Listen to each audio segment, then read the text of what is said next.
Muy buenos días, queridos hermanos y amigos, que el Señor les bendiga. Estamos nuevamente acá para compartir con cada uno de ustedes que nos ve, que nos escucha, la palabra del Señor. Vamos a seguir con nuestro estudio del libro de Apocalipsis. Así es que preparémonos, ¿verdad?, para continuar con nuestro estudio de Apocalipsis. Ya estamos en el capítulo 13. En el capítulo 13 del libro de Apocalipsis y la enseñanza anterior quedamos en el versículo 10. Así es que hoy vamos a retomar el capítulo 13 desde el versículo 11 en adelante. Sean todos bienvenidos a este tiempo de edificación en la palabra del Señor y esperando de que sea de mucho provecho espiritual para cada uno de ustedes. Ahora bien, antes de ir directamente a la enseñanza allá en Apocalipsis capítulo 13, versículo 11 en adelante, antes de entrar de lleno, quisiera compartir con ustedes brevemente algunas aclaraciones importantes. Quizás ya lo hemos enseñado, ya lo hemos dicho, pero de vez en cuando es bueno, es un recurso bíblico poder reiterar, repetir algunas cosas. Y como dijo el apóstol Pablo, para vosotros también es seguro. De tal manera que no olvidemos y que podamos enfatizar algunos puntos importantes. Ya, quiero que me acompañen, antes de ir a Apocalipsis, quiero que me acompañen al libro que de alguna manera prepara nuestro entendimiento para el libro de Apocalipsis, para el estudio de Apocalipsis, y que así lo vimos, ¿verdad? Que es el libro de Daniel. En Daniel capítulo 9, acompáñenme por favor, Daniel capítulo 9. Voy a leer de Daniel, búsquenlo por favor en sus Biblias, Daniel capítulo 9, ¿ya?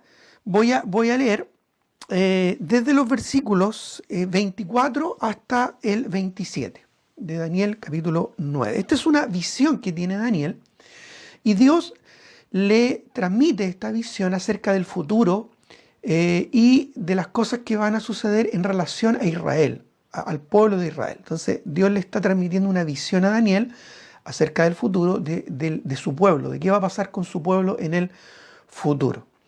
¿Ya?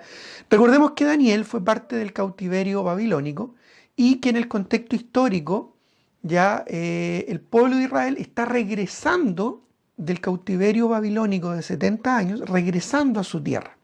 Ya Dios permitió que Israel regresara a la tierra de Palestina. ¿Ya? Y en ese contexto, Dios le da esta visión a Daniel y le cuenta cuáles son los planes que Dios tiene para con Israel hacia el futuro. ¿Verdad? Y allí le menciona que Dios tiene un cronograma, un plan, ¿ya? Y lo vamos a ver del versículo 24 en adelante, diciendo: 70 semanas están determinadas sobre tu pueblo y sobre tu santa ciudad, para terminar la prevaricación y poner fin al pecado y expiar la iniquidad, para traer la justicia perdurable y sellar la visión y la profecía y ungir al santo de los santos. ¿Ya? Esto es lo que escatológicamente se conoce como las 70 semanas, ¿ya?, del libro de Daniel. ¿Verdad? Ahora, ya han pasado 69 semanas, ¿ya? Y ahora, en este momento, estamos en una pausa entre la semana 69 y la semana 70 de este calendario profético que Dios comparte con Daniel. Sigamos por favor la lectura en Daniel 9, ahora el versículo 25. Dice: sabe pues y entiende que desde la salida de la orden para restaurar y edificar Jerusalén, ya es decir, cuando Israel sale del cautiverio babilónico con la autorización del rey, ¿no es cierto?, Darío, luego el rey Ciro, para edificar Jerusalén, para habitar, que Israel habite nuevamente Palestina, dice, desde la orden, dice, desde la salida de la orden para restaurar y edificar Jerusalén hasta el Mesías príncipe, es decir, hasta la venida de Cristo, habrá 7 semanas y 62 semanas, ¿ya? 7 semanas más 62 semanas, ¿no es cierto? Ahí los matemáticos pueden sacar la cuenta. ¿Cuánto sería? 62 semanas más 7, ¿ya? Y ahí pueden ir calculando, ¿verdad? Dice que durante ese periodo se volverá a edificar la plaza y el muro en tiempos angustiosos, y después de las 62 semanas se quitará la vida al Mesías, después de las 62 semanas, más las 7, ¿verdad? Que se mencionaron, 7 semanas más 62 semanas, se quitará la vida al Mesías, se refiere a la muerte de Cristo en su primera venida, mas no por sí. Y el pueblo de un príncipe que ha de venir destruirá la ciudad y el santuario. Eso hace referencia al año 70 después de Cristo, cuando el general Tito destruye Jerusalén. Ya después el general Tito se convierte también en emperador. Luego dice, y su fin será con inundación, y hasta el fin de la guerra durarán las devastaciones. Entonces, las 62 semanas más las 7 semanas, ¿verdad? Desde el retorno de Israel a Palestina, después del cautiverio babilónico, hasta la muerte de Cristo y hasta la destrucción de Jerusalén, hace un total de 69 semanas. ¿Ya? Pero ¿te acuerdas cuántas semanas estaban determinadas para Israel, según la profecía que Dios le dio a Daniel? Estaban determinadas 70 semanas. ¿Ya? Es decir, ese es el plan que Dios tiene para con la nación de Israel. En realidad, cada semana en la Biblia representa 7 años. Si tú, ¿verdad?, sumas o multiplicas, ¿verdad?, te vas a dar cuenta que ya han pasado todos estos años y que hoy en día estamos en un paréntesis. Ese paréntesis en el que estamos hoy en día está entre la semana 69 y la semana 70. En la semana 69, que es cuando Cristo viene a este mundo, muere y luego, ¿verdad?, Jerusalén es destruida por el general romano Tito, ahí como que Dios puso pausa. Ya Dios apretó ahí en su calendario profético, pum, apretó pausa. Y se produce un paréntesis, un intermedio entre la semana 69 y más adelante en el futuro la semana 70, o conocida también como la 70ª semana de Daniel. Ahora bien, en esa pausa, en ese paréntesis, ¿verdad?, estamos nosotros como iglesia. ¿Ya? Estamos en el periodo de la gracia, en el que actualmente estamos. Dios, por la rebeldía de Israel, dejó de lado a su pueblo Israel. Y ahora trata, ¿verdad?, con la iglesia del Señor, establecida por el mismo Señor Jesucristo. Y todavía estamos en este paréntesis, en esta pausa profética. ¿Ya? Aún no ocurre, aún no sucede, aún no se comienza a desarrollar la 70ª semana de Daniel, o la semana 70. Y esa semana 70 es la que nosotros hemos estudiado y conocemos como la gran tribulación. Los 7 años de gran tribulación. Esa semana corresponde a 7 años. Esos 7 años que están todavía en el futuro, ¿verdad?, se refiere a la 7ª semana de Daniel, la semana 70, una semana de 7 años, ya que es la que queda pendiente para que Dios vuelva a tratar con la nación de Israel. Entonces se ha ilustrado como que Dios tiene un cronómetro. Entonces, cuando Cristo vino a esta tierra en su primera venida, murió y resucitó para formar y establecer su iglesia, y luego el año 70 Jerusalén fue destruida, ahí el Señor, ¡pum!, apretó el cronómetro, hizo una pausa, ¡pum! Luego comienza este periodo en el que estamos actualmente, que es la iglesia, pero en algún momento, hermanos, en algún momento, que todavía está en el futuro, puede ser mañana, puede ser en una semana, puede ser en un mes o en un año o en 5 años, pero en algún momento el Señor, ¿qué va a hacer? Va a apretar de nuevo ese cronómetro y el cronómetro va a seguir funcionando, ¿ya? Y va a correr esa última semana de 7 años en el futuro que conocemos como la gran tribulación. Pero antes de esa semana, sabemos que nosotros, los creyentes, la iglesia del Señor, va a ser arrebatada. Ya, acompáñenme a 1 Tesalonicenses, capítulo 4. 1 Tesalonicenses, capítulo 4. Esto es algo que probablemente muchos ya saben, ya lo hemos dicho, lo hemos reiterado, pero siempre es importante y siempre es bueno repasarlo, sobre todo para que nosotros también se lo podamos explicar a otras personas, ¿ya? Sobre todo personas que no tienen esperanza, ¿ya? Y que esto le puede dar una esperanza, ¿no es cierto?, hacia el futuro. Y sobre todo hoy en día, donde hay mucha confusión, donde hay muchas voces que hablan muchas cosas, es importante tener súper claro que Dios está en control y que Dios tiene un plan.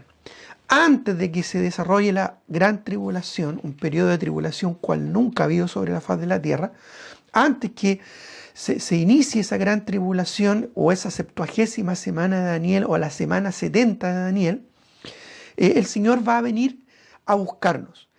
Va a ser parte de lo que se llama su segunda venida, pero va a ser la primera parte de su segunda venida.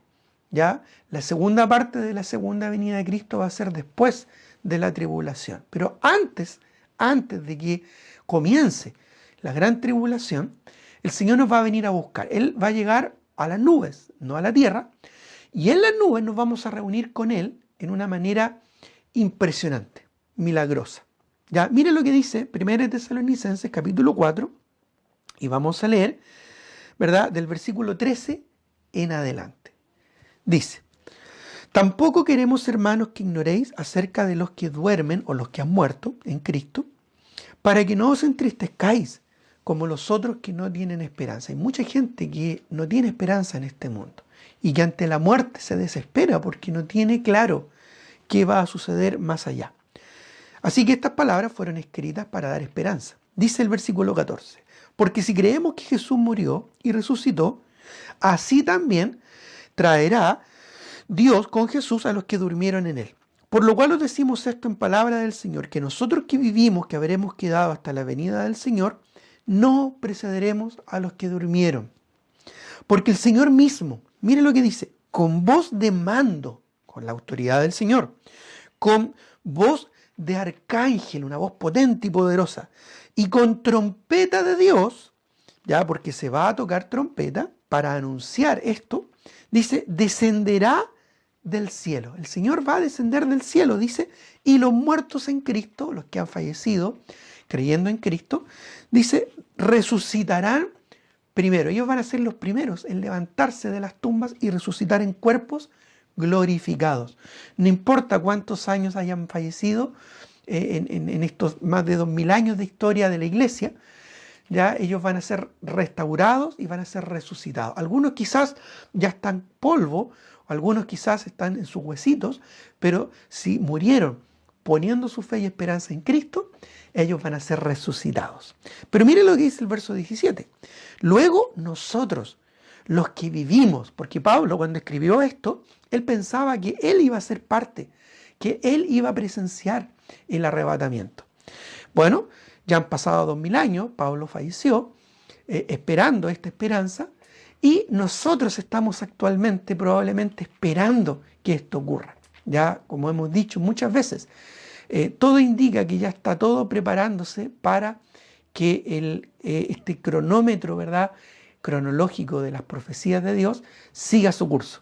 Por lo tanto, creemos que es muy probable que sea nuestra generación la que experimente este evento que va a suceder, que es el arrebatamiento o el rapto. Así que dice, luego nosotros, los que vivimos, los que hayamos quedado, seremos arrebatados, es decir, seremos tomados rápidamente, por la fuerza seremos tomados, dice, arrebatados, juntamente con ellos, con los que ya han muerto en Cristo, en su resurrección, dice, en las nubes, es decir, va a ser una ascensión y un rapto espectacular, dice, para recibir al Señor en el aire y así estaremos siempre con el Señor. Ya, qué esperanza más increíble, ¿verdad? Y es probable, como digo, que esto suceda pronto. Y miren lo que concluye aquí el apóstol Pablo en el verso 18. Por tanto, o sea, en consecuencia, alentados los unos a los otros con estas palabras. Así que reitero esto, hermanos, porque a veces nos desalentamos por los problemas que enfrentamos, por las complicaciones que enfrentamos, por las dificultades que enfrentamos, por las angustias que tenemos que vivir, por las enfermedades, por la persecución, por el menosprecio o por muchas razones. Bueno, cuando nosotros ponemos nuestra esperanza en la palabra del Señor, sabiendo que pronto el Señor está por venir por nosotros, eso nos da esperanza, eso nos da tranquilidad, que no importa lo que ocurra, no importa lo que pase, el Señor nos va a venir a buscar. Y aún si es que tenemos que morir, bueno, igual morimos en la esperanza de la resurrección, de que el Señor va a venir y nos va a restaurar, nos va a glorificar y nos va a llevar a su presencia. Ahora, menciono también todo esto para que podamos no solo nosotros tener un corazón confiado y en paz con la esperanza que nos da el Señor, sino también podamos compartir esto con otros que están a nuestro alrededor. En el mundo hay muchas personas que no tienen esta esperanza y que se desesperan y están actualmente desesperados y angustiados por todas las cosas que han cambiado en el mundo últimamente. No saben qué será del futuro. Algunos están, ¿verdad?, ahí aterrados con el tema de las enfermedades, de los virus, de las pandemias que puedan haber, o las guerras que puedan suceder, o los terremotos, o las inundaciones que puedan enfrentar. Algunos están aterrados, ¿verdad?, o indecisos, o incrédulos, o confundidos, ¿verdad?, con tantas cosas que están pasando en nuestro mundo. Crisis sociales, crisis políticas, crisis económicas, crisis humanitarias a lo largo de todo el mundo. Algunos están incluso también ahí muy asustados con el tema de las inyecciones, ¿verdad? Y algunos hablan ahí de los chips y de las cosas que están sucediendo en este mundo. Cómo el mundo se está preparando para la 70ª semana de Daniel, para la semana 70, para la gran tribulación. Cómo el mundo se está preparando para que en el futuro aparezca, ¿verdad?, el anticristo y tome el control global del mundo. Bueno, hermanos, mucha gente está muy confundida hoy en día. Hay muchas voces, hay muchas palabras que se dicen, ¿verdad? Hay mucha gente, muchos falsos profetas también infundiendo temor en las personas y tratando de cautivarlas por medio de ese temor. Así que nosotros también podemos explicarles bien cómo es el plan de Dios. Cuando tú tienes claro el plan, cuando en términos, por ejemplo, laborales, tú tienes una carta GAN, ya que es una secuencia de eventos de cómo se deberían ir dando las cosas, ¿verdad?, en tu trabajo para lograr el objetivo. Tú entonces estás claro cuál es el paso a seguir, qué es lo que viene después, ¿verdad? Las etapas que se van superando, etcétera, etcétera. Cuando nosotros tenemos claridad en las Escrituras, eso nos da confianza, eso nos da esperanza. Y escucha esto, eso también nos da autoridad para enseñar estas cosas y compartir el Evangelio. En varias oportunidades que he tenido últimamente la oportunidad de compartir el Evangelio, ¿ya? Muchas de las personas que no tienen idea de la palabra del Señor, algunos se llaman cristianos pero no tienen idea de la palabra de la Escritura, dicen, oh, que sabe harto usted de la Biblia, me dicen. Y no es tanto que uno sepa de la Biblia, sino que simplemente tiene claro estos conceptos. Y eso impresiona a la gente. Eso le da una paz y una tranquilidad a la gente. ¿Por qué? Porque no se basa en las noticias, ni en los descubrimientos científicos, ni en los avances tecnológicos, sino que esa certeza, esa seguridad, ¿se basa ¿dónde? Se basa en la palabra de Dios. Y la palabra de Dios es viva y eficaz. La palabra de Dios es eterna. Dijo Cristo, el cielo y la tierra pasarán, pero mis palabras no pasarán. Así que, hermanos, hay gran poder y gran autoridad cuando nosotros con claridad podemos compartir con otros la palabra de Dios. Ahora bien, es importante entender de que el arrebatamiento va a suceder para la iglesia, ya no tiene que ver con la nación de Israel todavía, antes de la tribulación. ¿Ya? Ahora, hay personas que me han preguntado o que tienen también la confusión en cuanto a que la tribulación va a comenzar inmediatamente después del arrebatamiento. Bueno, eso, hermanos, no lo sabemos. Sabemos que la tribulación va a comenzar después del arrebatamiento, ¿ya? No antes, sino que después. Sabemos que la tribulación, ¿verdad?, va a comenzar después que ya hayamos sido arrebatados. Ahora, ¿cuánto tiempo después? Bueno, no lo sabemos. Pueden ser 1 año, pueden ser 2 años, pueden ser 10 años. Sí. Imagínate el caos que va a quedar después del rapto. Millones de personas creyentes que van a ser arrebatadas por el Señor y van a desaparecer de la faz de la tierra. pilotos de avión, militares, políticos, empresarios, comerciantes, técnicos, que van a desaparecer de un momento a otro. Va a quedar un caos tremendo. Cuando el mundo trate de organizarse de ese caos, es muy probable que comiencen a surgir nuevos regímenes políticos y nuevos liderazgos políticos que van a ser finalmente los que van a dar el inicio de la gran tribulación. Y eso no va a ocurrir de un día para otro. Eso es un proceso. Y probablemente después del arrebatamiento va a pasar 1, 2 o 3 años o a más antes de que comience la tribulación. Ahora, la pregunta es, ¿cuándo entonces comienza la tribulación? Bueno, sabemos que después del rapto, pero el momento exacto en el que comienza la tribulación, nuevamente lo encontramos allá en el libro de Daniel, en el mismo capítulo que estábamos leyendo, en el capítulo 9, en el versículo siguiente, que no leímos, el versículo 27. Ya te lo voy a leer, pon mucha atención, dice. Y por otra semana, esa séptima semana que queda pendiente, confirmará el pacto con muchos. A la mitad de la semana hará cesar el sacrificio y la ofrenda, porque la gran tribulación va a tener dos partes. La primera parte de 3 años y medio y la segunda parte de 3 años y medio. En total, 7 años. Dice, después, con la muchedumbre de las abominaciones vendrá el desolador, hasta que venga la consumación y lo que esté determinado se derrame sobre el desolador. Ahora, la primera parte del versículo dice, y por otra semana confirmará el pacto con muchos. Eso se refiere a que cuando el anticristo confirme un pacto de paz y de cooperación con Israel, en ese momento exacto va a comenzar la gran tribulación. Ese va a ser el momento en el que el Señor va a apretar nuevamente el botón del cronómetro.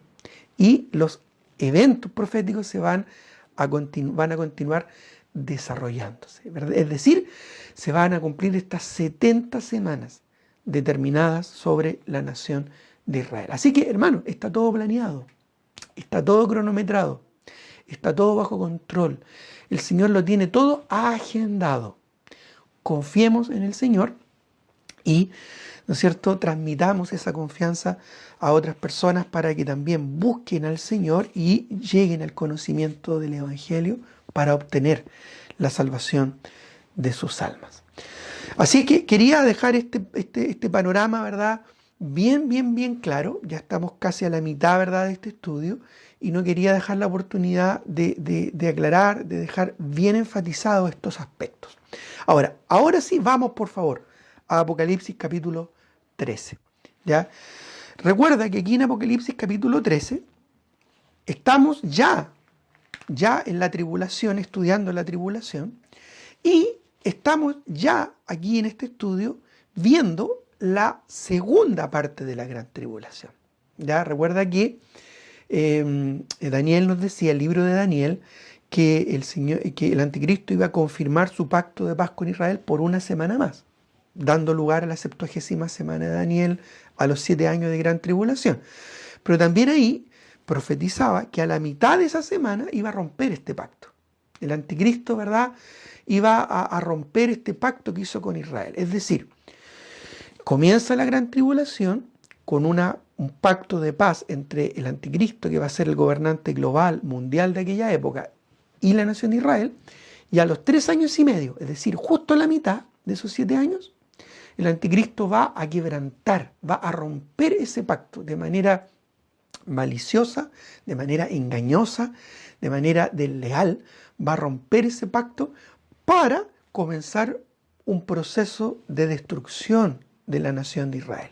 Ya el anticristo va a querer destruir la nación de Israel. ¿Y por qué la quiere destruir? Porque el anticristo va a tener tanta ira con el propósito de destruir en ese tiempo futuro la nación de Israel. Bueno, para que no venga el Mesías a cumplir sus promesas sobre la nación de Israel.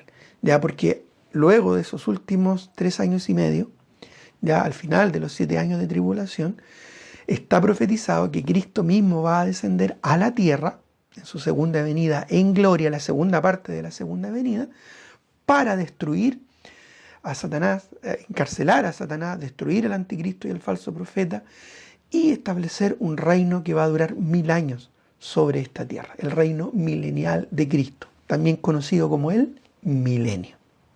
Ahora, en Apocalipsis 13, que es donde vamos a ver ahora, estamos estudiando justo en la mitad de estos 7 años. ¿Ya? Inmediatamente después que el anticristo rompa este pacto de paz con Israel. ¿Ya? Y en Apocalipsis 13, ya lo vimos, del 1 al 10, vimos cómo este anticristo es representado por medio de la figura de una bestia terrible, ¿ya? Una bestia de 7 cabezas y de 10, de 7 cabezas y de 10 cuernos, ¿verdad? Que va a aterrar el mundo en aquel tiempo. Una bestia que va a tomar el control total en un gobierno mundial de aquella época de toda la humanidad y que va a hacer todo lo posible por destruir a la nación de Israel, que en la figura de acá de Apocalipsis capítulo 13 es representada como una mujer, ya apareciendo ahí en el versículo 1 de Apocalipsis 13. Bueno, quedamos, ¿verdad? Concluimos el estudio anterior en el versículo 10, concluimos, ¿verdad?, nuestro estudio en el versículo 10, donde se presentaba esta primera bestia, ya esta bestia que representa al anticristo, y vimos ahí, ¿verdad?, el personaje también de Israel representado por la mujer, y vimos también el personaje del hijo de la mujer representado por el Mesías, que va a venir al final de estos 3 años y medio, y que Satanás no quiere que venga. Entonces por eso que va a tratar de destruir con todo a la nación de Israel para que Cristo no tenga que cumplir su promesa. Pero eso no va a ocurrir porque vimos también de que Dios milagrosamente va a proteger a la nación de Israel y la va a proteger paradójicamente, ¿dónde? En el desierto.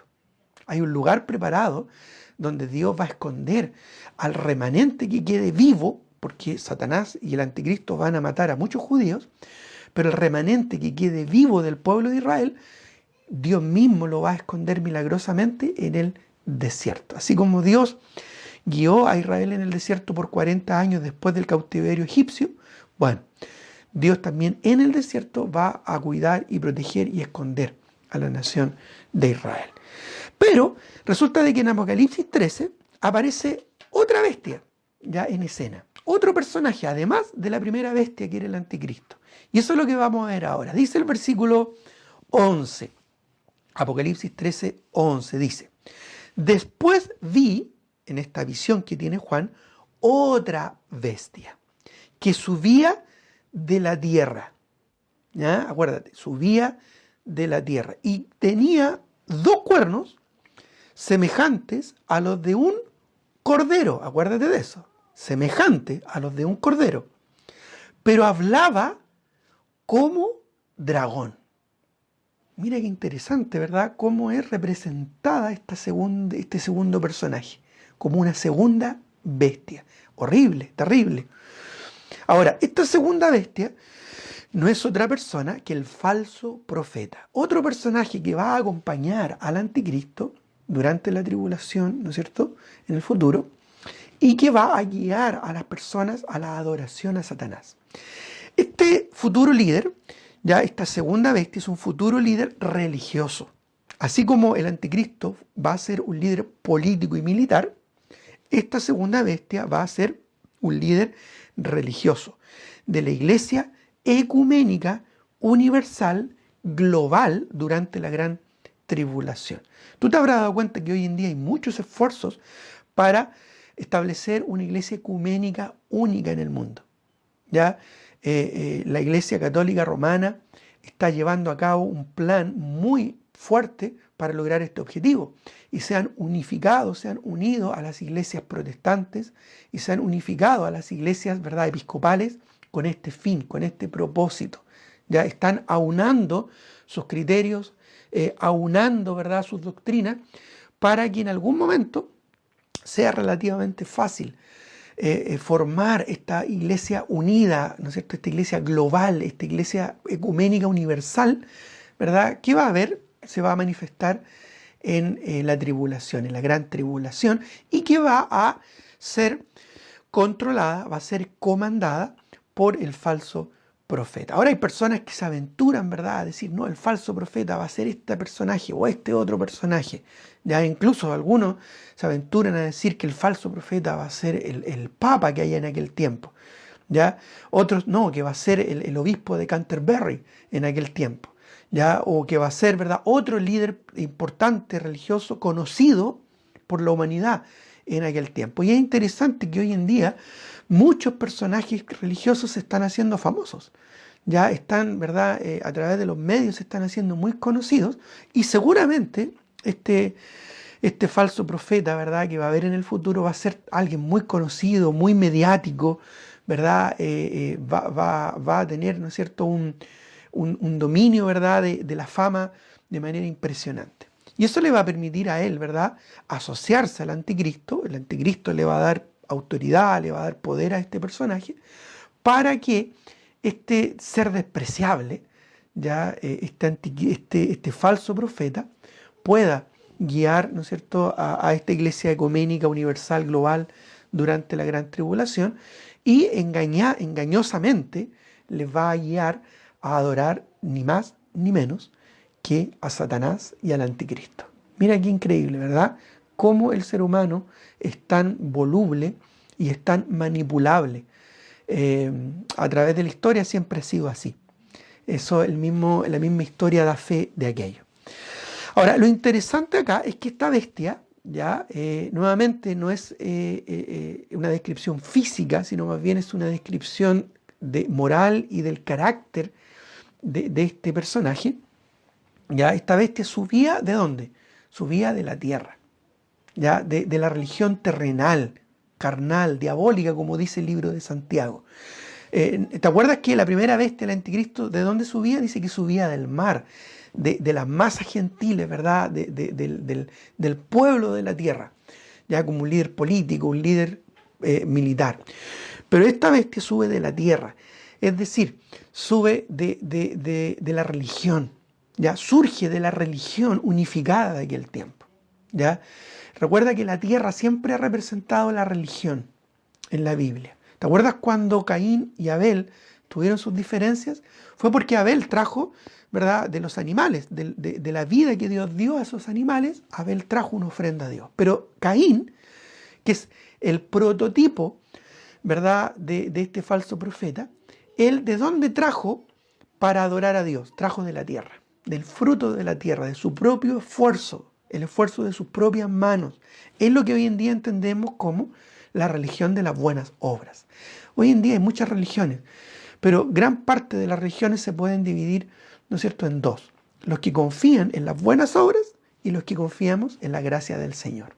Bueno, de esta religión, ¿verdad?, basada en las obras de iglesias y doctrinas que enseñan que se puede ganar la salvación, que se puede obtener la salvación por las buenas obras, va a unificarse y va a surgir esta bestia, ¿verdad?, este falso profeta.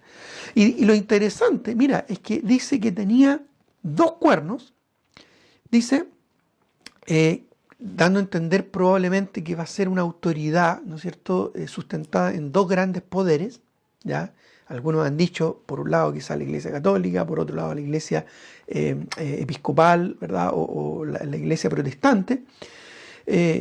Puede ser, pero eso representa la autoridad que va a tener este personaje. Pero además dice que de estos 2 cuernos, y esto es lo interesante, dice 2 cuernos semejantes a los de un cordero. Y aquí inmediatamente tú debes recordar que en el libro de Apocalipsis se habla de un cordero. Pero se habla, por ejemplo, en Apocalipsis capítulo 5, ¿verdad?, de un cordero que es digno de abrir los sellos, ¿te acuerdas? Pero ese cordero, ¿a quién se refiere? Se refiere al Señor Jesucristo, el Cordero de Dios que quita el pecado del mundo. El Cordero que fue inmolado y que con su sangre nos redimió para ser un pueblo escogido por Dios. ¿Ya? Por lo tanto, aquí vemos que esta bestia es semejante a un cordero, es decir, quiere emular, de alguna forma este falso profeta va a querer hacerse pasar como el Mesías. Va a querer que los demás lo vean a él como el representante de Dios sobre la tierra. Va a querer que la gente lo vea, ¿verdad?, como el mediador entre Dios y los hombres. Pero recuerda que Cristo es el representante entre Dios y los hombres, porque la Biblia dice que no hay otro nombre bajo el cielo dado a los hombres en que podamos ser salvos, y que no hay otro mediador. Hay un solo nombre y es Cristo, Cristo Jesús, ¿verdad? Este supuesto vicario de Cristo o representante de Cristo, ¿verdad?, sobre la tierra, va a engañar a las personas, este falso profeta, haciéndose pasar como, haciéndose pasar como Jesús, como el Mesías, ¿ya? Y lo interesante es que hablaba como dragón. ¿Te acuerdas en la Biblia a qué representaba el dragón? A Satanás. Satanás le va a empoderar, le va a dar la capacitación para que hable grandezas, grandilocuencias, ¿verdad?, engañosas. Recuerda que el diablo es mentiroso y padre de mentira. Así que al igual que los fariseos en los días de Cristo, ¿verdad?, este personaje va a embaucar, va a engañar y va a hablar con una labia impresionante para engañar a las personas. Va a ser muy cautivador y seguramente va a ser muy engañoso. Dice que hablaba como dragón. Ya no es que de su boca literalmente saliera fuego, sino que en realidad se refiere a la autoridad, al poder, a la persuasión que va a tener en sus palabras engañosas, ¿ya? Y a las mentiras que va a hacer que la gente asuma como si fuera verdad, ¿ya? Va a decir cosas, ¿verdad?, que son claramente engañosas, pero la gente las va a creer como si fuera la verdad absoluta, ¿ya? Interesante esto, porque hoy en día la gente siempre relativiza todo, pero cada vez las mismas personas que están relativizando todo, están todo llevándolo al plano de la mentira. Porque hoy en día, y vemos que también se cumple la palabra, muchas personas a lo bueno dicen malo y a lo malo dicen bueno. ¿Ya? Hoy en día dicen, ¿verdad?, refiriéndose, ¿verdad?, a la masculinidad, dicen que es bueno, ¿verdad?, que el hombre desarrolle su lado femenino. ¿Ya? Y dicen, ¿verdad?, que es bueno que la mujer, ¿verdad?, desarrolle su lado masculino. Bueno, eso es una aberración, eso es una mentira, eso es un engaño. Dios creó al hombre y creó a la mujer y a ambos los creó distintos para funcionar en roles distintos y con propósitos distintos, pero con un propósito común que es para glorificar al Señor. En ese complemento se marcan estas diferencias para que así, ¿verdad?, juntos, hombres y mujeres, podamos servir al Señor. Pero hay estas diferencias y Dios así lo creó con sus propósitos. Así es que es importante que el hombre sea bien hombre y la mujer bien mujer. Pero hoy en día no. Hoy en día a lo bueno le dicen malo. Ya a ser masculino, ¿verdad?, o a ser femenino se le dice, no, eso es malo.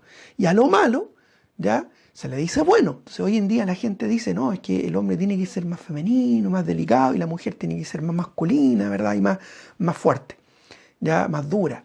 Bueno, no va a ser extraño esto en el futuro. Si hoy en día las cosas están de esta manera, yo te aseguro que en el futuro va a ser aún peor, mucho peor. Entonces el anticristo va a hablar como un dragón convincente y va a hacer que la gente se crea esta mentira de manera, ¿no es cierto?, increíble. Es interesante también, ¿verdad?, porque aquí vemos a este personaje, este cordero, ¿verdad?, con voz de dragón. Y es interesante porque en el fondo vemos aquí a un dragón en piel de cordero, ¿ya? Y me recuerda la advertencia de Mateo capítulo 7, versículo 15. Si no alcanzas a encontrarlo, lo puedes anotar o después lo puedes repasar, ¿no es cierto?, reproduciendo nuevamente el video. Mateo 7:15 ya nos da una interesante advertencia que se le da primeramente a sus discípulos, el Señor Jesucristo. Mateo 7:15 dice: guardaos de los falsos profetas. Y de hecho vamos a hablar un poquito más adelante de esto. Guardaos de los falsos profetas, que vienen a vosotros con vestidos de ovejas, pero por dentro son lobos rapaces. A la iglesia el Señor le advierte a cuidarse de los, de los lobos con piel de oveja. Pero en el futuro va a ser todavía aún peor la escena, porque van a haber dragones con piel de cordero. ¿Ya? Interesante como el demonio, el diablo, siempre busca la manera de confundir, de engañar y de atemorizar a las personas. Ahora, pasemos a Apocalipsis 13, versículo 12. Este personaje, el falso profeta, dice: y ejerce toda autoridad de la primera bestia Es decir, el anticristo le da toda autoridad a este falso profeta. Dice, y ejerce toda la autoridad de la primera bestia en presencia de ella y hace que la tierra y los moradores de ella, ya los Cato y Kunta, nuevamente esta palabra es muy repetitiva en el libro de Apocalipsis, Cato y Kunta es la palabra griega para referirse a moradores de la tierra. Ya hace referencia a aquellos que están arraigados en esta tierra. Ya, en otras palabras, a los mundanos, a los que están aferrados, enraizados, ¿verdad?, en este mundo, a los que quieren ganar este mundo y por eso han perdido su alma. Dice que hace que la tierra y los moradores de ella adoren a la primera bestia, es decir, el anticristo, cuya herida mortal fue sanada. Ahora, acuérdate de eso, cuya herida mortal fue sanada, porque esta es una señal que va a engañosa que el anticristo va a tratar de hacer para que la gente lo adore. Sigamos, por favor, y ahí lo vamos a ir explicando un poquito más. Versículo 13. También este falso profeta también hace grandes señales, al igual que el anticristo, hace grandes señales, ¿verdad? Para engañar a la gente. Y es interesante a propósito, y entre paréntesis, cómo incluso hoy en día la gente, ¿ya?, es tan fácil que la gente sea engañada por medio de señales magníficas, maravillosas y milagrosas. ¿Ya? La gente siempre anda buscando milagros, señales, prodigios y cosas espectaculares para creer. ¿Te has fijado eso? Ya, siempre que se levanta alguien que dice que habla profecía, o se levanta alguien que dice que sana enfermos, se levanta alguien que dice que hace milagros, es increíble cómo la gente lo sigue. ¿Ya? Es increíble cómo la gente engañada sigue a estas personas. Porque el ser humano ya se fascina con estas cosas. Al ser humano le gusta estas cosas grandes y espectaculares, ¿verdad? Y bueno, y no va a ser la excepción. En el futuro, Satanás lo sabe y lo va a explotar de manera mucho más intensa durante la tribulación. Así es que dice el verso 13 que este personaje hace grandes señales de tal manera, y mira lo que dice, que aún hace descender fuego del cielo a la tierra delante de los hombres. ¿Te acuerdas quién hizo descender fuego a la tierra? En una señal profética del Antiguo Testamento. ¿Te acuerdas quién? Ya hablamos acerca de él. Y lo relacionamos incluso con uno de los dos testigos, ¿te acuerdas? Eso lo estudiamos en algunos estudios anteriores. Isaías, allá en el Monte Carmelo, Primera de Reyes capítulo 18, hizo descender fuego del cielo para consumir un holocausto, y de esa manera el pueblo demostró, ¿verdad? El pueblo creyó, ¿verdad?, en Jesús, o sea, en Dios como el Dios verdadero. Bueno, ¿qué es lo que va a hacer aquí el falso profeta? Bueno, básicamente va a querer parecer como un falso profeta, como un profeta con poderes milagrosos y espectaculares. ¿Cómo? Haciendo descender fuego del cielo.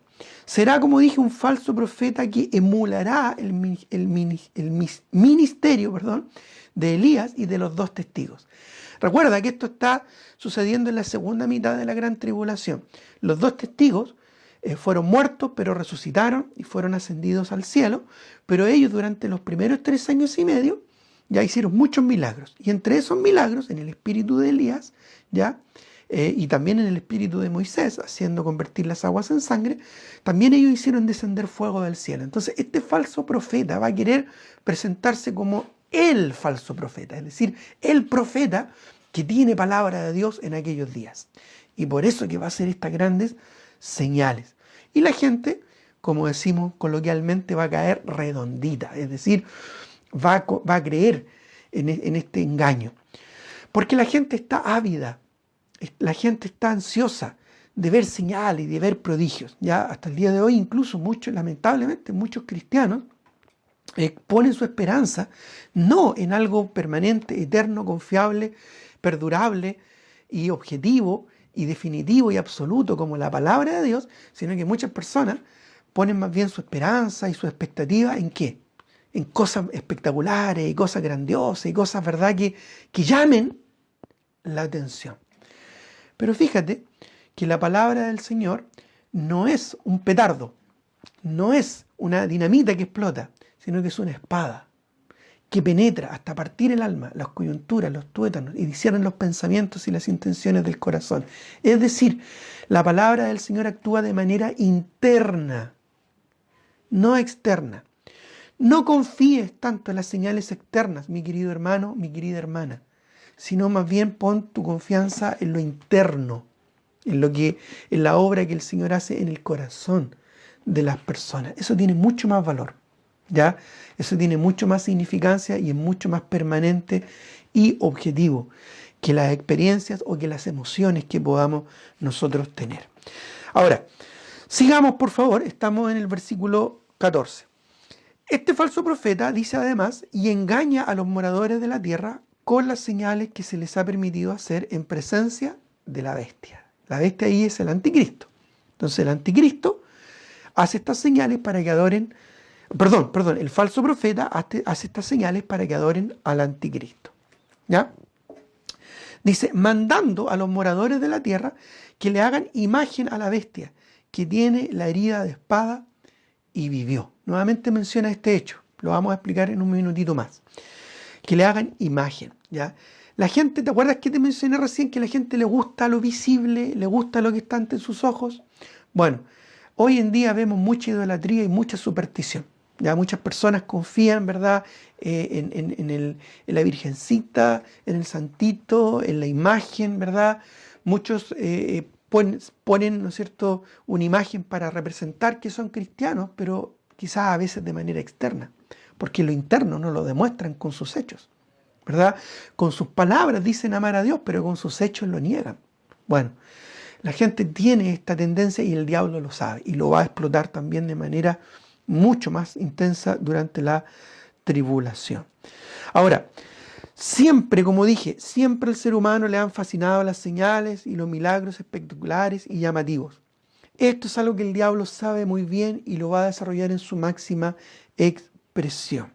Pero ya hay una señal bien específica que el diablo va a tratar de manipular de manera increíble durante aquellos días. Miren lo que dice el versículo 15 en adelante. Dice, y se le permitió ya a este falso profeta, con el poder, ¿no es cierto?, satánico que le ha sido dado, se le permitió infundir aliento a la imagen de la bestia, para que la imagen hablase e hiciese matar a todo el que no la adorase.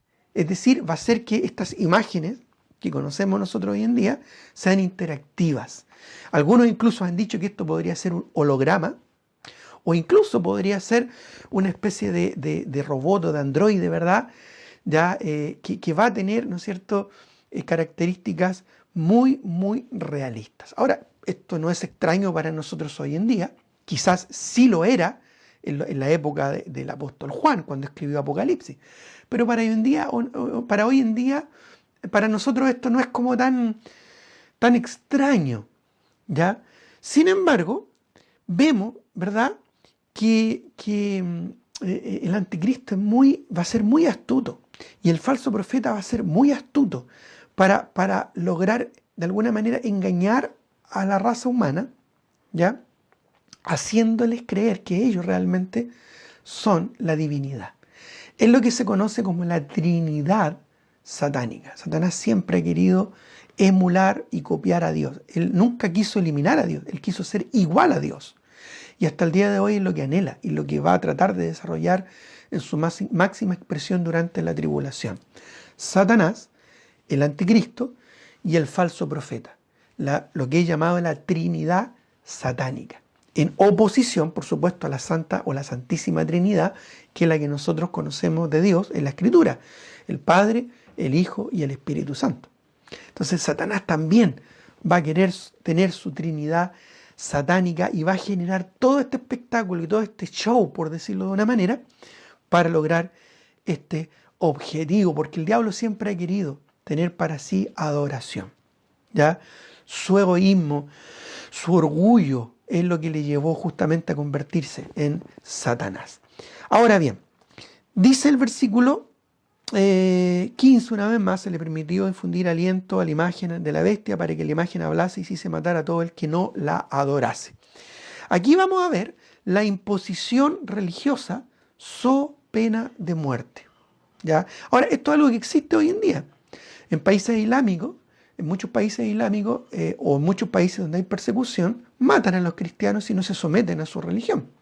Pero esto también ha ocurrido en forma histórica a través de la historia humana, y tristemente, porque podemos nosotros decir hoy en día, mira, los islámicos cómo matan a los cristianos.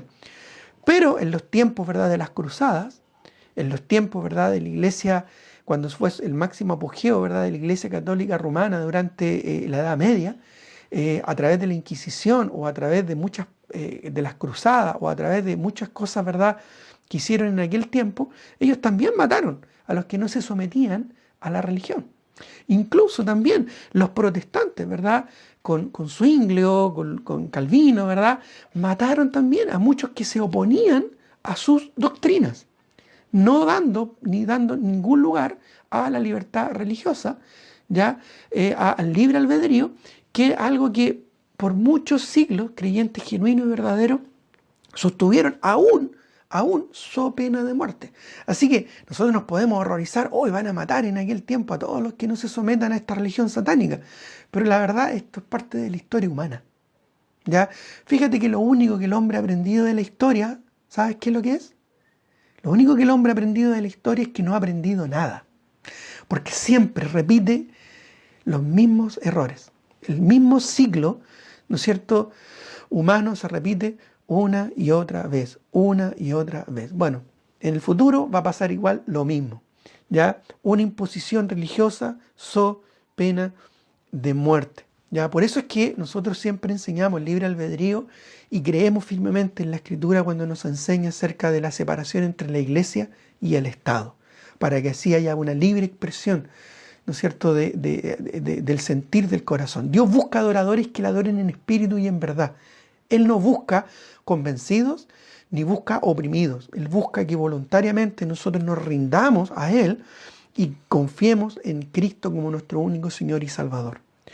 Y que lo hagamos a través del poder de su palabra, ¿ya? Que le adoremos en espíritu y en verdad. Y la Escritura es la verdad. Así es que hay libertad. Pero en aquellos días no lo va a haber. En aquellos días va a haber esta, como dije, imposición religiosa so pena de muerte. Bueno, como dije, lamentablemente no es algo nuevo y extraño en la historia de la iglesia. Muchos de nuestros hermanos en siglos pasados dieron su vida por sostener doctrinas como el bautismo de adultos convertidos, como la libertad religiosa, la libre expresión de nuestra fe, rechazando una iglesia estatal y una fe universal, rechazando el ecumenismo y rechazando la unión entre la iglesia y el Estado. Muchos creyentes fieles a través de los siglos dieron su vida por defender estas doctrinas. Independiente del nombre que hayan tenido, ellos se mantuvieron fieles a la palabra del Señor. Ahora, el versículo 16 de Apocalipsis 13 nos añade además algo interesante. Dice, y hacía que todos, pequeños y grandes, ricos y pobres, libres y esclavos, o sea, nadie se escapa, ¿ya? A propósito, esto nos da a entender de que en el futuro va a haber diferencia de clases y va a haber diferencias económicas, ¿ya? No es algo que el hombre ni los políticos van a arreglar a propósito hoy en día. Por más que hayan rebeliones sociales, ¿verdad?, y culturales, eso es algo que es inherente en el ser humano. Eso la igualdad que están propuestas hoy en día no va a ocurrir. Y lo sabemos porque la Biblia claramente habla de estas diferencias en el futuro. Incluso habla hasta de esclavos y libres, ya ricos y pobres, pequeños y grandes. Probablemente lo que por la mala gestión de muchas políticas y muchas filosofías políticas actuales va a ser aún peor la diferencia que existe ya hoy en día. Ahora, dice que a todos estos personajes se les va a guiar, ¿no es cierto?, así a que todos se les va a obligar, ¿ya?, se les pusiese una marca en la mano derecha o en la frente. Y este tema de la marca es una de las cosas que ha generado mucha confusión y muchas dudas en algunos creyentes. Y lo vamos a explicar un poquito más a fondo. Verso 17. Dice que ninguno pudiese comprar ni vender sino el que tuviese la marca o el nombre de la bestia o el número de su nombre. ¿Ya?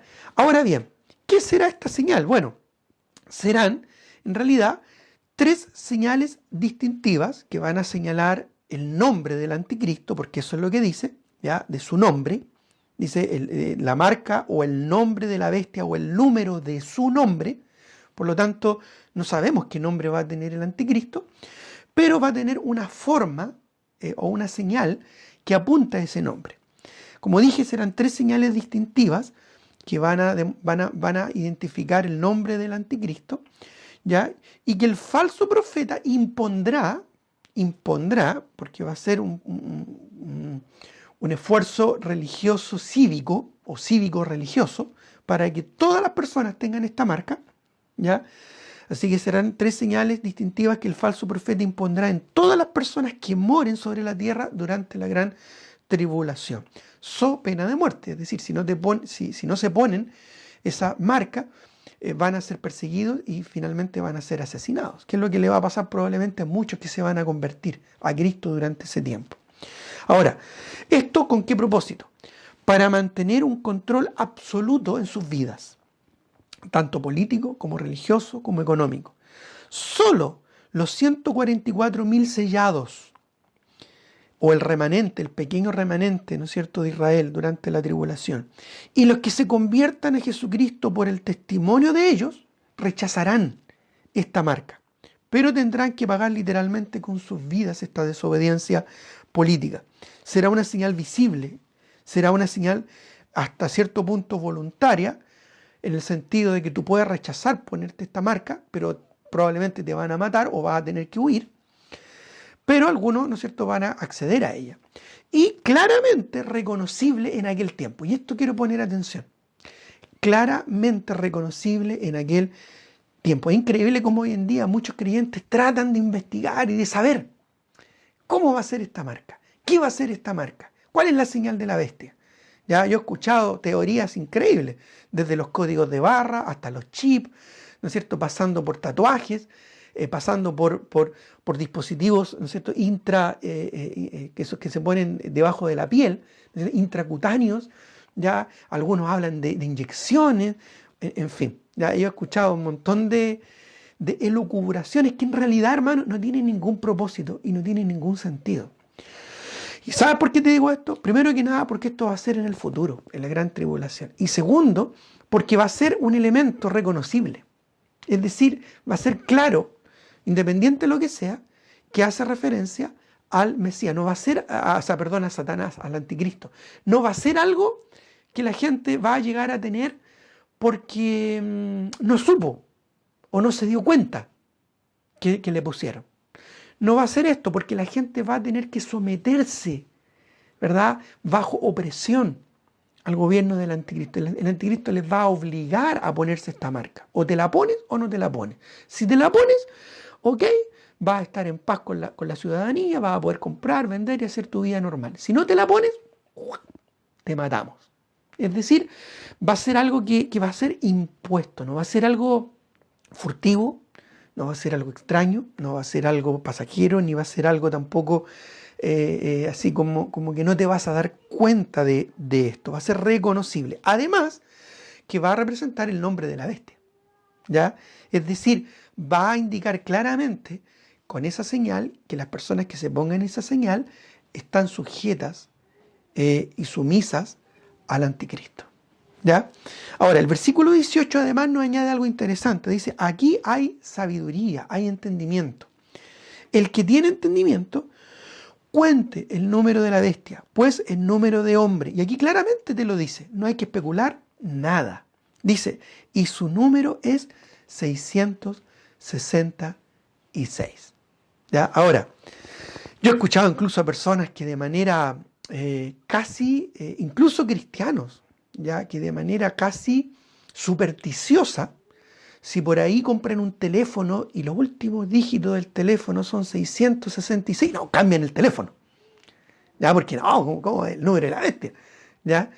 No sé si habrá habido alguno, yo nunca he sabido, o sea, de teléfono sí he sabido, pero no sé si habrá alguno que se compre una casa y justo coincide que la calle, no sé, pues la bestia número 666. No, entonces vende la casa y se va a otro lado. No sé si habrá ocurrido, capaz, porque hay muchos creyentes, ¿verdad?, que a veces no tienen muy clara la película. Pero en realidad, hermano, el 666 no es más que un número.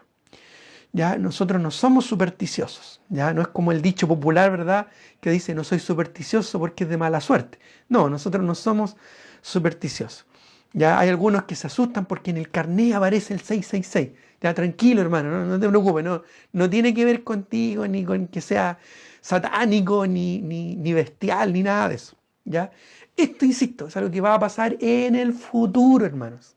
No tiene que ver con nosotros. Nosotros ya vamos a ser arrebatados para ese tiempo. Nosotros nada que ver con eso. ¿Ya? Métete eso en la cabeza y guárdalo en tu corazón. Ahora bien, lo que sí es interesante, y lo que aquí en la misma escritura nos muestra y nos revela, sin especular, es el número 666. Tú puedes hacer un estudio incluso en la escritura muy interesante a propósito de este número. No lo vamos a hacer ahora, ¿ya? Pero tú puedes buscar en la Biblia cada vez que aparece este número y te va a dar mucha información. Este número ya representa a la humanidad. Así como el 777 o el 7 representa a Dios y la perfección, el 6, que es un número antes del 7, representa la imperfección. ¿Ya? Lo que no está completo, le falta algo para estar completo. El 7 es el número completo y representa a Dios. Por lo tanto, el 6 es el número de hombre y representa a la humanidad. Como el anticristo va a surgir de la humanidad política y el falso profeta de la humanidad religiosa, entonces es muy natural que sea este el número con el que se represente.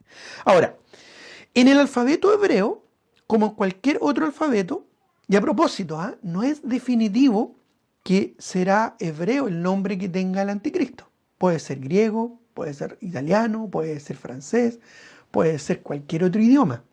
No necesariamente va a ser hebreo, ¿ya? Pero, como dato interesante, en el hebreo, ya en el alfabeto hebreo, como cualquier otro alfabeto, y como dije, no es definitivo que será el hebreo el idioma usado, pero en cualquier alfabeto, cada letra corresponde a un número. Y es interesante esto porque, por ejemplo, en hebreo, la letra Vav, ya que es casi como un 7 inclinado, ya una rayita así, después para abajo, casi como una especie de 7 inclinado, pero con una colita que es como levantada, es como una coma, ya, pero grande. Esa palabra Vav, que es en hebreo, corresponde al número 6. Por lo tanto, podríamos decir 3 Vav, ya, 3 de estas cositas, corresponden al número 666. Incluso es interesante que hay una bebida hoy en día, ya, Monster, que tiene esas señales. Quizás tú las has visto. Hay personas que se ponen camiseta y tienen esas tres marquitas, ¿ya? Bueno, esas son cosas de niños, son juguetes nomás que el mundo pone ahí, ¿verdad? Para jugar, porque el mundo piensa de que esto es jugar con las cosas diabólicas, es como jugar con barro. No saben que están jugando con fuego. Pero bueno, el punto es que cada letra en el alfabeto hebreo representa un número. Ahora, tú puedes sumar números, puedes poner varias Vav, ¿no es cierto? Y otros números más que señalan otras cosas. Y los números en el alfabeto hebreo van primero de una unidad, después de 10 y después de 100, ¿ya? Y tú puedes juntar letras, ¿ya? Y sumarlas y te van a dar 666. Si es que tú las sumas y las unes correctamente. Y hay una infinidad de nombres que se pueden sacar de ahí. ¿Ya? No, que el anticristo se va a llamar, no sé, pues Daimon, o se va a llamar, no sé, pues Vested, como bestia, o se va a llamar, no sé, ya cualquier nombre que sea. Bueno, casi tú puedes jugar con las matemáticas y hacer que coincida cualquier número, si lo sumas, si lo restas, lo multiplicas, y que te den 666. No es tan relevante conocer el número, solo saber que en aquellos días sí la gente lo va a reconocer. ¿Ya? Porque dice el versículo. Ya claramente dice que tuviese la marca o el nombre de la bestia o el número de su nombre. O sea, la gente se va a dar cuenta que con eso se está sometiendo al anticristo. Ya se está sujetando al anticristo y al falso profeta. Así es que en realidad tú puedes hacer una conjugación de muchas letras y te insisto, no solo en el hebreo, y no sabemos necesariamente que va a ser hebreo el nombre del anticristo, o que va a tener una correspondencia al hebreo, no es seguro, la Biblia no lo dice, puede que sea cualquier otro idioma, ¿ya? Sin embargo, cualquiera que sea esta mezcla de letras, básicamente va a tener, ¿no es cierto?, como resultado equivalente el 666, ¿ya? Pero como dije, pueden también usarse otras letras y al sumarlas dar el 666 o al mezclarlas, etcétera, etcétera. ¿Ya? Como dije, en el hebreo por lo menos las letras se representan de unidades, de decenas y de centenas. Ahora, es importante señalar, hermanos, que hoy en día ya no hay, escucha esto, ningún ser humano que pueda afirmar honestamente que sabe, entiende o conoce qué nombre o qué marca o qué mezcla de números serán usados para esta marca de la bestia. Ya no existe un nombre. ¿Por qué? Porque todavía el anticristo no se ha manifestado. Así que tranquilo, no te preocupes. Si tu carné tiene 6 números, o sea, tiene entre sus números 666, ya respira tranquilo. Ya no es que ya esté ya, ¿no es cierto?, mal para tu relación con el Señor. Tranquilo, esto, como insisto, va a suceder en el futuro. Por lo tanto, son solo especulaciones vanas y sin importancia. ¿Ya? Solo sabemos lo que nos dice la Biblia, ¿ya? Y que el número 666 representa a la humanidad, ¿ya? Representa la imperfección, a la rebelión, y que además se relaciona con la Trinidad satánica. El anticristo, el falso profeta y Satanás. ¿Ya? Opuesto al 777, ¿no es cierto?, que representaría a Dios y su divinidad, la perfección y la soberanía de Dios, a la Santa Trinidad, el Padre, el Hijo y el Espíritu Santo. Hoy en día, mis queridos hermanos y amigos que me escuchan, no estamos en la gran tribulación. Todavía queda el rapto y muchos años después para que comience la tribulación, por lo que no es tan relevante. ¿Ya? Hermanos, quizás hoy en día hay seguimiento, muchos dicen, ¿verdad?, que hoy en día tenemos un chip, ¿verdad?, en nuestros celulares y ahí nos siguen, ¿verdad?, para todos lados y saben lo que hacemos y lo que decimos y lo que no hacemos. No importa que lo sepan, somos cartas abiertas, leídas por todos, dice el apóstol Pablo. Y ojalá sepan, ¿verdad?, que somos cristianos y que escuchen el Evangelio, porque aún nuestros enemigos necesitan escuchar el Evangelio. No tenemos que esconder ni ocultar nada, aunque incluso resulte en la pérdida de nuestra vida, porque total, si nos morimos, nos vamos con el Señor y dejamos testimonio como mártires del Señor. Así que, hermano, confía en el Señor, Él tiene el control. ¿Ya? No te aflijas, no te afanes, ni tampoco especules ya irresponsablemente en cosas que van a ocurrir en el futuro, porque en realidad no tiene que ver con nosotros directamente. Seremos librados, hermanos, de la ira venidera, nos promete el Señor. Seremos librados de la tribulación futura. Pero nuestra tarea aquí es la gran comisión. Ganar almas, disipularlas y glorificar el nombre del Señor, multiplicando su obra hasta lo último de la tierra, haciendo conocido su nombre, su gloria y su salvación a toda etnia y a toda nación. Esa es nuestra tarea. En vez de especular tanto en cosas que puedan pasar en el futuro, en una época en que no vamos a estar, mejor capacitémonos para predicar el Evangelio, capacitémonos para compartir el Evangelio, entrenémonos para compartir mejor el Evangelio de nuestro Señor Jesucristo, su muerte, sepultura y resurrección, porque hay almas que necesitan escuchar el Evangelio. En vez de estar tan preocupados de lo que pueda o no pueda pasar y del control que el gobierno mundial quiere establecer y de la globalización y de todos estos problemas que están ocurriendo en el mundo, hermano, recuerda, Dios está en control. Él es soberano. Él maneja los tiempos, no nosotros. Aunque sepamos, ¿verdad?, aunque veamos cosas, en realidad sabemos que estamos en la mano del Señor. Así que enfoquémonos y preocupémonos de lo importante, que es compartir fielmente el Evangelio. Tal vez una advertencia ya última, que tal vez sería bueno considerar, ya, hermano, hoy en día hay muchas voces, hay muchos falsos profetas, hermano.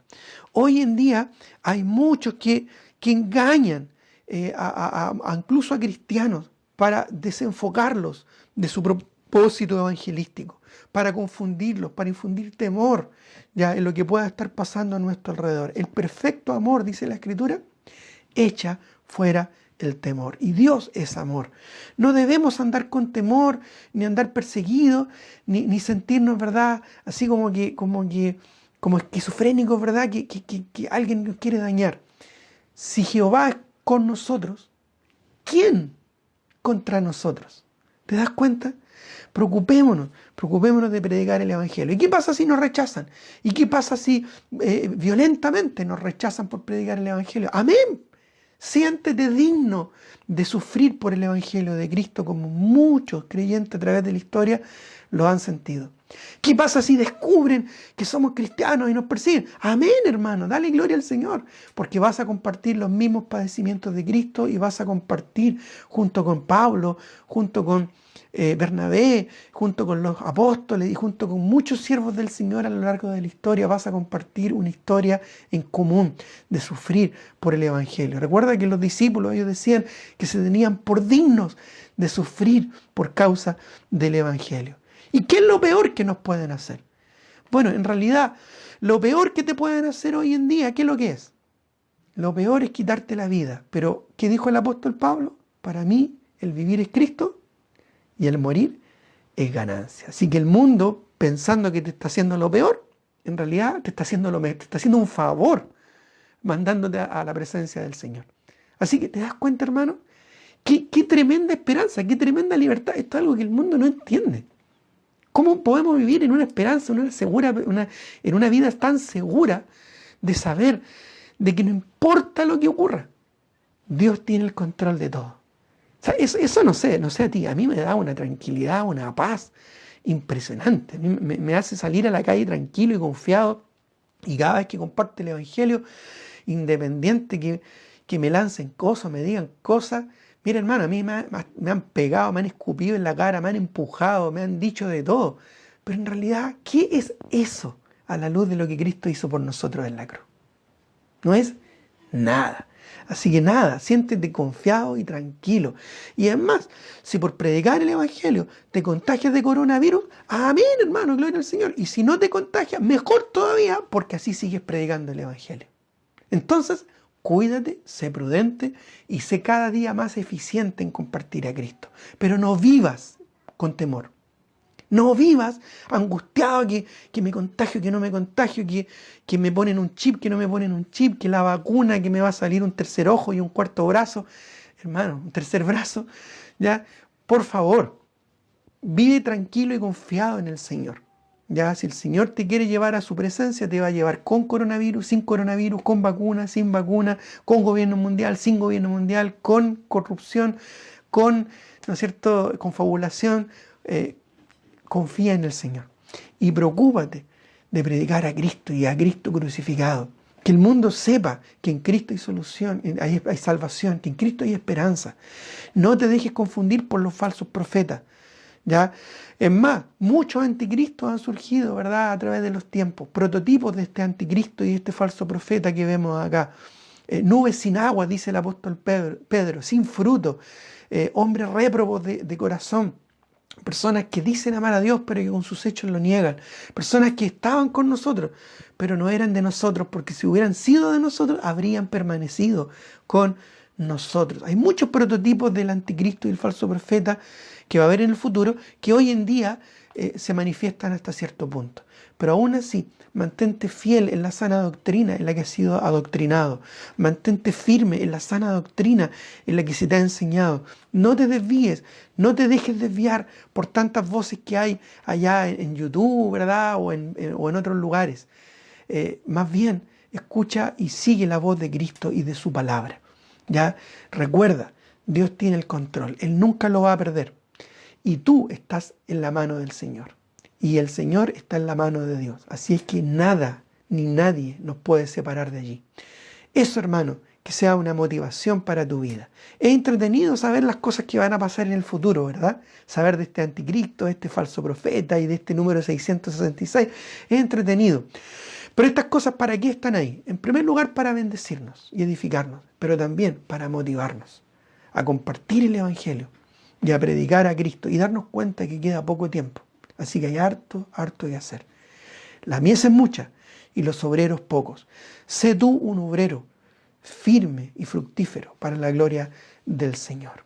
Si tú aún no te has convertido a Cristo, si tú aún no has derramado tu alma en arrepentimiento, poniendo tu fe y clamando por tu salvación a Cristo Jesús, hazlo ahora. No pierdas tiempo. Pronto viene el rapto. Luego va a venir la gran tribulación y ya no va a haber más oportunidad. Ahora es el tiempo. Hoy es el día de salvación. Arrepiéntete y busca al Señor, porque solo en Él y en Cristo puedes hallar vida eterna y perdón de pecado. Por favor, te lo ruego, no dejes para mañana algo que debes hacer hoy, porque no sabemos del día de mañana. Puede que no te hayas contagiado durante todo este año pasado y parte de este año del coronavirus, pero puedes que salgas a la calle y ni Dios quiera te atropelle un vehículo y hasta ahí nomás llega tu vida. O puede que no te contagies ni te resfríes, pero puede que te dé un cáncer y hasta ahí nomás llega tu vida. No tenemos la vida comprada. Busca a Cristo, por favor. Solo en Él hay esperanza. Y Él, si tú eres parte del plan que Él tiene en tu vida como hijo de Dios, vas a ser librado de todas estas cosas futuras y de la ira venidera que ha de venir sobre el mundo entero. Así que, hermano, amigo que me escucha, por favor, busca a Cristo. Bueno, mis queridos hermanos y mis queridos amigos, que el Señor les bendiga. Hemos ya concluido nuestro estudio de Apocalipsis capítulo 13. Ya vamos avanzando lento pero seguro. Y por supuesto vamos aprovechando cada instancia para que la palabra del Señor sea aplicada a nuestras vidas. Mantengámonos firmes en la sana doctrina y no nos desviemos por tantos falsos profetas y falsos maestros que hay hoy en día a nuestro alrededor. Sigamos firmes en la palabra del Señor, en lo objetivo que es la palabra de Dios. Un abrazo, mis queridos amigos, mis queridos hermanos que nos escuchan, y que Dios les bendiga. Nos vemos en una próxima oportunidad.